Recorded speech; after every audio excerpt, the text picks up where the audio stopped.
I think one very important point that I should talk about is Hurricane Helene that happened in North Carolina. So whilst we're in Africa and we're in Asia and we're in different places in the world and we're setting up all different types of networks and have all different types of licenses, when we first moved into the United States, we had part of our sharing economy, we had someone living in North Carolina and they owned remotely infrastructure in Pakistan.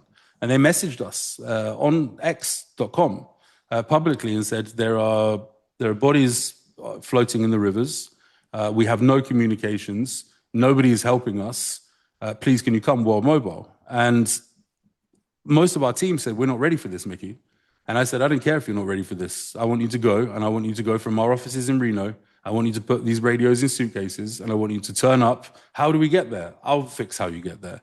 They turned up at Charlottesville. They arrived. I arranged them a helicopter. There was some problems there with FEMA and the authorities that weren't allowing people in.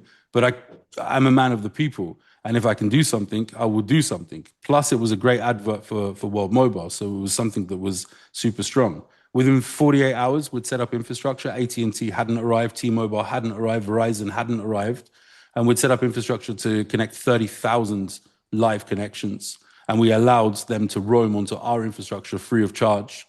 And actually, there's a documentary out there. Starlink were there trying to do a relief effort as well. But there's huge limitations with Starlink. When you need to put many people in one area, the bandwidth that's available and a whole load of issues that you can have. And Starlink, actually, we saved them from deploying hundreds of devices just because they plug straight into our devices. So this was the moment for the United States as well, where I think we changed as a company that was seen as a charitable entity that was helping the poor and the underserved in emerging markets to like, hold on, their model works better than anybody else's model can work, and they can deploy very fast. So that same deployment that we did in North Carolina, we then took it to other places in the United States of America, and within 48 hours, we've got infrastructure up and running.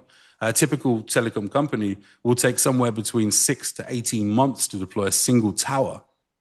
So we can move fast. And I think that's our power.